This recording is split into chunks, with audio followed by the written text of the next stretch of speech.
Hola amigos, este es el ciclo de entrevistas de la Asociación Peruana de Consultoría. Mi nombre es Italo Tapia y en esta oportunidad tenemos el gusto de contar con la presencia del ingeniero Carlos Casabón Racelet. Él es gerente general y propietario de la empresa GCAQ Ingenieros Civiles SAC, empresa con más de 57 años de experiencia en el mercado peruano y por supuesto que se encarga de gerencia de proyectos, supervisión de obra y también del diseño estructural. Y está acá para poder brindarnos su experiencia y diferentes perspectivas respecto a la ingeniería civil y consultoría peruana. Muchas gracias, ingeniero Carlos, por estar con nosotros. Bueno, es un placer estar en esta entrevista de la APC. Perfecto. Quería hablar acerca de los inicios, ¿no?, de la empresa GCAQ Ingenieros Civiles, que me parece que se fundó en el año 65, si no me equivoco. No, la empresa fue fundada por el ingeniero Héctor Gallego Vargas, en el año 58. Okay. Como Héctor Gallegos, ingenieros. Y él se asoció no bien a poco tiempo con el ingeniero Pedro Alaines, de Lainez Navarro. Y formaron una asociación que duró 3 años. Y ahí comenzó Héctor Gallegos Ingenieros solos. Y el año 63, 64, primero llegó el ingeniero Raúl Ríos, fue captado por Héctor Gallegos. Héctor Gallegos había sido nuestro asesor de tesis.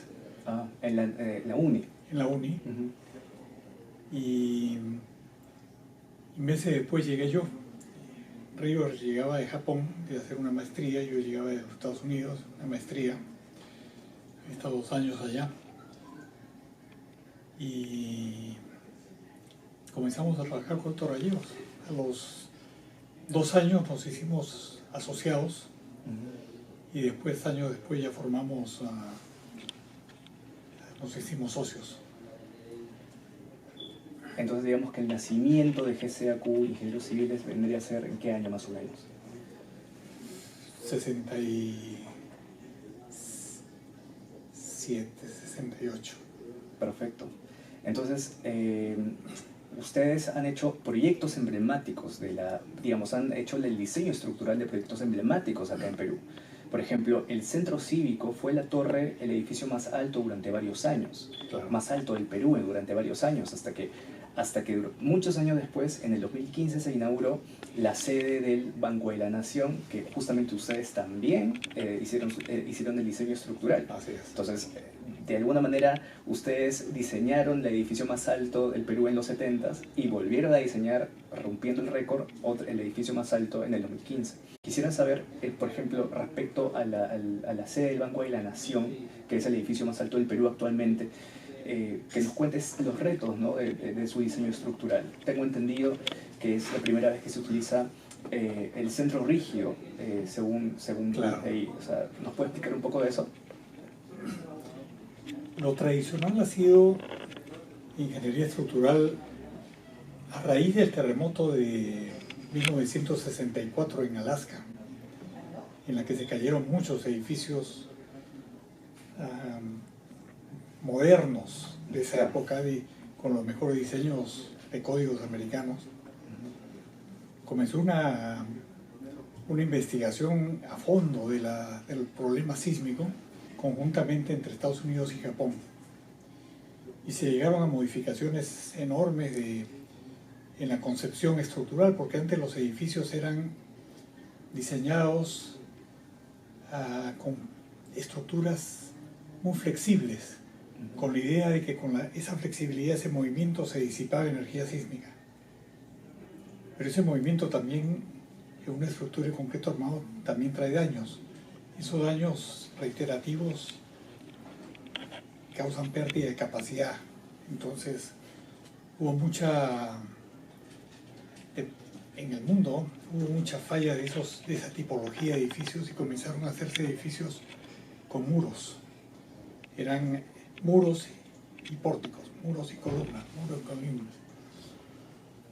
Y se mejoró mucho la resistencia estructural, pero a medida que la altura fue subiendo, ya no era suficiente esa dualidad muros y se requería algo diferente. Fazio Khan era un gran diseñador estructural en Chicago, de la firma SM, es Skidmore, Owens and Merrill, SOM, en Chicago. Él ideó estos edificios con un núcleo rígido, un núcleo, el core que le llaman los americanos, que incluye las torres de ascensores y toda la circulación vertical, escaleras y núcleos de baños, una batería. Y ese núcleo es el núcleo que es como el tronco de un árbol. El resto del edificio es más o menos las ramas. Pero en la fachada siempre hay pórticos que ayudan sobre todo en el tema torsional. Con eso se puede llegar y se ha llegado a alturas inmensas. De hecho, tiene si no me equivoco, 133 metros de alto el edificio del Banco de la Nación actualmente. También tengo entendido que se usaron losas planas postensadas. Sí. ¿Nos puede explicar un poco acerca de ello? Son losas sin vigas, no hay vigas. O sea, entre el núcleo central y los pórticos perimetrales, que son una luz de más o menos 10 metros, 10, 11 metros, son planos, no hay interferencia. Eso tiene una gran importancia porque permite ahorrar la altura de las vigas. Claro, digamos, la losa ¿dónde se apoyaría? ¿En los mismos muros? Se apoya en el núcleo central. En el núcleo central, claro. Y en el perímetro. Y con eso se logra estas alturas y un excelente comportamiento sísmico. De acá para el futuro, ¿usted prevé que en los próximos años vayan a haber edificios más altos que la del Banco de la Nación, supongo? Hay una limitante que es el suelo. Estamos hablando del suelo limeño. Suelo limeño. En Nueva York es roca. En otros sitios se va con pilotes hasta encontrar la roca, pero la roca acá está a 300 metros. Entonces... O sea, sería mucho más caro que hacerlo como en Nueva York. Y además, en el Perú no necesitamos ir a esas alturas. No tenemos necesidad económica de llegar a eso. Con que lleguemos a 20, 25, 30 pisos es suficiente. Pero ¿no le parece que justamente el déficit habitacional, el déficit de vivienda, requiere que la ciudad crezca hacia arriba más que crecer horizontalmente? Claro. Es que los núcleos de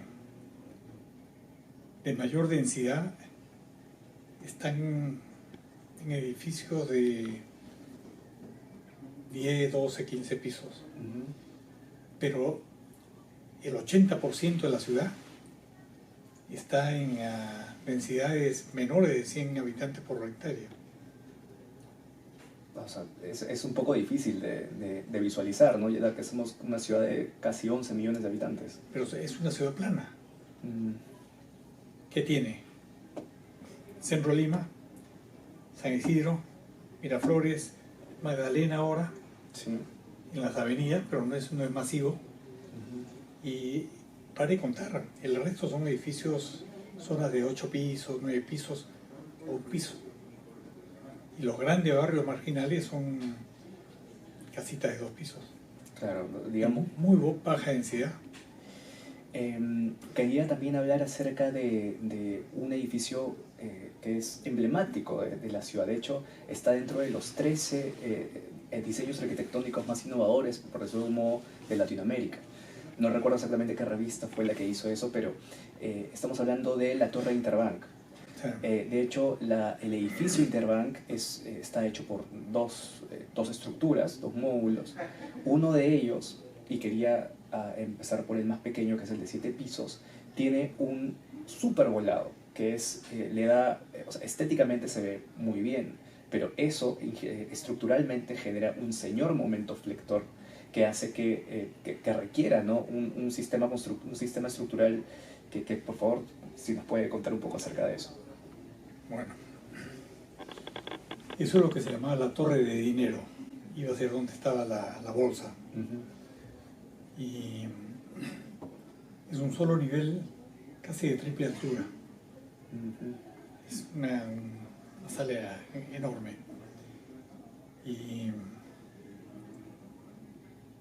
bueno, el arquitecto quería lograr eso, entonces convencimos que esto debía ser en estructura metálica. Eso es para comenzar, estructura metálica, no hay concreto ahí. Los pisos son plancha de metal y encima está el acabado. Ya. Entonces con eso se reduce fuertemente el peso. Y con el peralte de la estructura se han hecho 2 armaduras laterales que son bastante rígidas, que controlan las deflexiones. Y esto va anclado a las columnas del edificio. Ok. Más o menos, ¿qué profundidad de cimentación tendría esa...? Eso no tiene cimentación. Ok. Es un volado. No, me refiero, claro, lo que pasa es que, ok, es un volado, pero para hacer el volado supongo que tendría que, no sé, la estructura vertical tendría que ser un poco más fuerte, diseñarse especialmente, claro, para que resista el volado. Claro, este volado está acá. Hemos puesto cables postensores rectos que van hasta el tercer eje del edificio. Okay. Y este es lo mismo. Entonces, ese momento se va trasladando hasta aquí. O sea, este edificio es el que toma el volteo que proviene de este volado. Sí, claro. Pero no pesa mucho. Ah, es que se ve tan macizo, claro, que parece que hace un gran momento flector. Es un cascarón. Exacto. Sí, claro. Por fuera se ve macizo. Claro. Pero adentro es casi vacío. Casi vacío. Exactamente. Y los pisos, el piso, una losa, ahí hubiera tenido que haber una losa de 20 centímetros por lo menos, sólida. Esos son casi 500 kilos por metro cuadrado. De hecho, ingeniero, la torre más grande del edificio Interbank, digamos, tiene un diseño particular. O sea, se ve estéticamente, se ve bastante atractivo e innovador, pero también la particular forma del edificio Interbank también tiene un motivo estructural que tiene que ver con ingeniería antisísmica. ¿Nos puede contar acerca de ello? No tiene un motivo estructural, ese fue un motivo arquitectónico.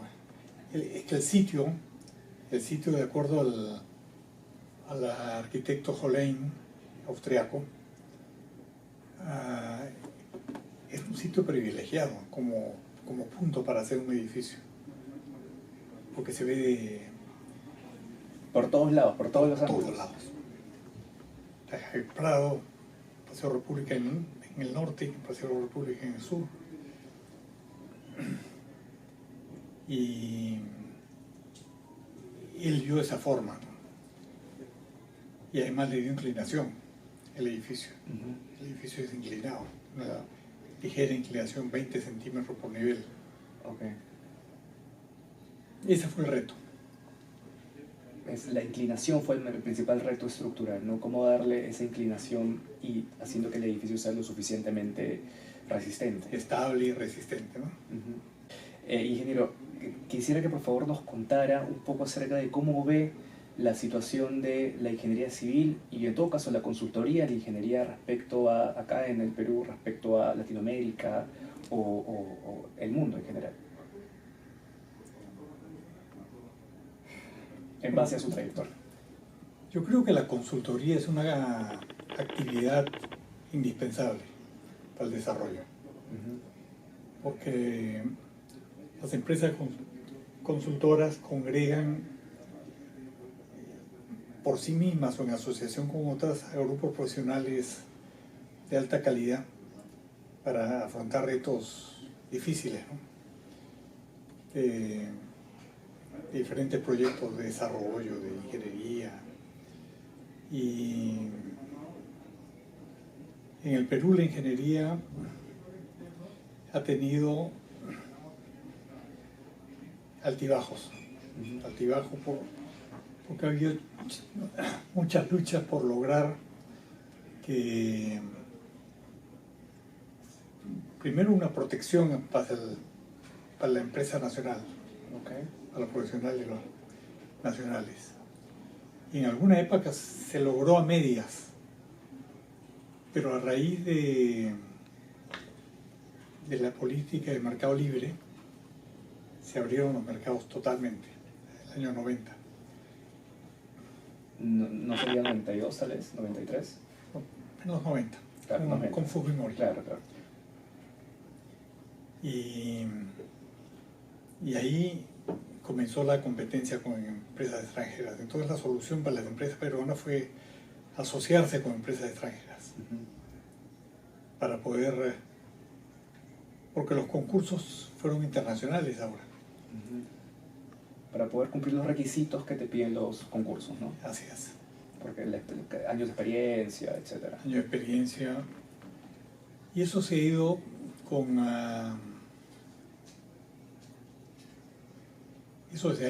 esa competencia extranjera se ha ido agravando paulatinamente año a año. Hoy en día, con el gobierno, con los gobiernos anteriores, a partir de Kuczynski, quizá un poco antes, el Perú se ha abierto más sus fronteras a la consultoría extranjera y como ya hacían competir a las empresas extranjeras, tenían que poner requisitos que fueran compatibles con la experiencia de las empresas extranjeras. Cuando había concursos privados peruanos se requería que la empresa tuviera más de 5 años y que hubiera hecho, no sé, 2 millones de soles o dólares en obras. Acá ahora te piden que en los últimos 5 años hayas hecho una cantidad enorme de obras. Entonces, para las empresas locales no hay otra forma de acceder a estas obras si no es con asociación con una empresa extranjera. Sí. ¿Usted lo ve positivo, el hecho de habernos abierto justamente a recibir a las... Tiene cosas positivas, sí, porque lo positivo es que se aprende, se adquiere tecnología nueva y se adquiere currículum que después va a ayudarnos a competir también. De hecho, para un consultor siempre, y especialmente alguien que diseña estructuras, siempre está sujeto a normativa.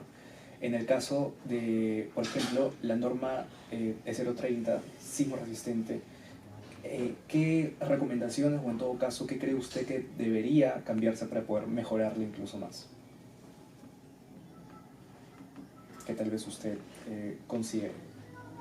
Bueno, acaba esta norma en un proceso final de mejoras, ¿no? Las investigaciones sísmicas se realizan en el exterior. Entonces lo que hace la norma peruana generalmente es adecuarse, estudiar qué recomendaciones, cuáles son las tendencias de la ingeniería en diferentes campos, qué avances nuevos hay, qué investigaciones han sido exitosas, y adaptar esas cosas para la norma. Y la norma hoy en día es una norma que está actualizada totalmente. Okay. Y en el caso del Reglamento Nacional de Edificaciones. También. O sea, las normas están actualizando ya no cada 15 años, sino cada 3, 4 años. Se puede decir, digamos, que la ingeniería civil en el Perú, o el ingeniero civil peruano, tiene una competencia particular, digamos, es particularmente competente a nivel de Latinoamérica debido a que el Perú cuenta con mucha, digamos, diferencia en su geografía, en sus altitudes, básicamente la topografía es mucho más complicada. ¿Usted cree que puede afirmarse eso, que el ingeniero civil peruano es particularmente competente debido a las condiciones tan distintas y diversas que hay en el país? Yo creo que sí. el hecho de conocer su territorio es una ventaja importante, que es apreciada por los extranjeros al contratar a firmas peruanas. Sí. Claro, el hecho de tener que construir, ya sea en un lugar muy frío, donde, por ejemplo en Puno, o en un lugar tan seco como la costa, ¿no? Son lugares muy distintos para poder construir. O en la selva, exactamente, con diferentes materiales, ¿no? Claro. Que a veces no puedes llevar materiales, o tienes que utilizar los materiales locales. Y diferentes tipos de suelo, ¿no? Exactamente, y con mucha más razón. ¿Considera que la consultoría peruana está preparada ya para poder exportar sus servicios al mundo de manera masiva? Bueno, ya se exporta en una escala menor. Y yo creo que todavía hay una distancia entre la ingeniería peruana y la ingeniería extranjera. Sobre todo hay muchos temas tecnológicos que no tienen que ver con la ingeniería, sino tienen que ver con la instrumentación, por ejemplo, topografía con drones. Es algo que nos ha venido, pero ya lo estamos adaptando, ya lo estamos usando. Y cosas de ese tipo, ¿no? Claro, a nivel tecnológico, las herramientas que se usan, digamos, todavía nosotros nos estamos adaptando al mundo más que el mundo se adapta a nosotros. Nosotros no estamos creando nada de eso. Claro. Estamos trayendo, y eso es lo importante de asistir a congresos internacionales y estar en contacto con el mundo exterior. Para todos aquellos ingenieros civiles jóvenes que tal vez recién estén saliendo de la universidad, o en todo caso recién estén viendo cuál puede ser su nicho de trabajo, ¿qué recomendaciones tendría que darles, ¿no? Especialmente aquellos interesados en la ingeniería estructural o la consultoría? Bueno, el primer consejo es que tomen en serio sus estudios universitarios, porque es la base. Es la base, y su éxito en esos estudios les abre las puertas a las mejores universidades. Si no tienen buenas notas en esos estudios universitarios, van a ir a universidades, pueden acceder a universidades europeas, americanas, japonesas, pero no las top. O sea, deben tener niveles de rendimiento en la universidad peruana bastante alto para acceder a las universidades top. Pero eso es un esfuerzo que tienen que hacer. Y yo sí recomiendo tener una experiencia en el extranjero. Te nutre bastante. Te enriquece. Te enriquece enormemente, no solamente en el aspecto técnico, te enriquece en el aspecto de conocimiento de otras personas, otras formas de trabajo, otras que después te van a servir muy útiles acá para adaptarlo a lo tuyo y para después competir o trabajar asociado o socios con empresas extranjeras. O sea, vas a estar allá al nivel o sea, haciendo la misma tipología, con los mismos métodos de trabajo, que eso es lo que hay que aprender. La metodología de trabajo, los controles de los proyectos, estas normas ISO, control de calidad, son importantes, pero hay que hacerlas bien. Sí, ingeniero. ¿Cómo descubrió usted su vocación por la ingeniería estructural? Bueno, desde chiquito siempre me gustaba estar construyendo cositas, ¿no? Con latitas, con barro, Pero el que tomó la decisión fue mi padre.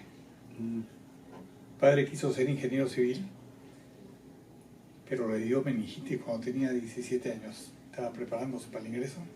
Okay. En esa época, estoy hablando del año 18, siglo pasado.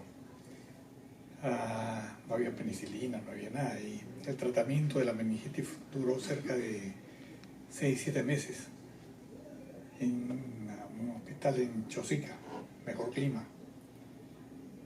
Y cuando salió de eso, ya era el mes de octubre, noviembre, su padre le dijo, bueno, hasta abril que comienza la universidad, vente a trabajar al banco.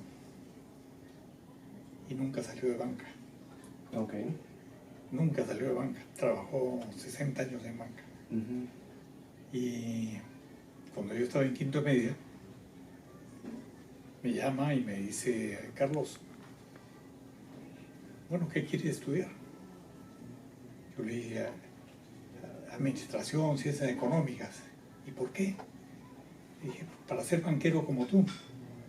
Y me dijo, de ninguna manera. Tú tienes que ser ingeniero. Para que cumplir lo que yo no pude cumplir.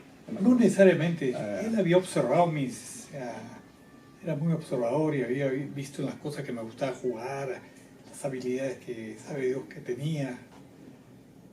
Sí, digamos que lo motivó a seguir el talento que usted tenía. Claro. Perfecto. Bueno, ingeniero, lamentablemente ya se nos acabó el tiempo para la entrevista, pero igual quería agradecerle en nombre de la Asociación Peruana de Consultoría y, por supuesto, su testimonio y también sus consejos son muy enriquecedores para ingenieros civiles jóvenes peruanos que justamente estén interesados en el rubro de la consultoría y la ingeniería estructural. Así que muchas gracias por haber estado con nosotros. Ha sido un placer. Perfecto. Estuvo con nosotros el ingeniero Carlos Casabón Racelet. Él es propietario y también gerente general de la empresa GCAQ Ingenieros Civiles SAC, empresa con más de 57 años de experiencia en el mercado peruano y, por supuesto, desarrollando obras emblemáticas a lo largo de toda su trayectoria. Muchas gracias a ustedes por vernos y estamos encontrándonos en otra entrevista interesante.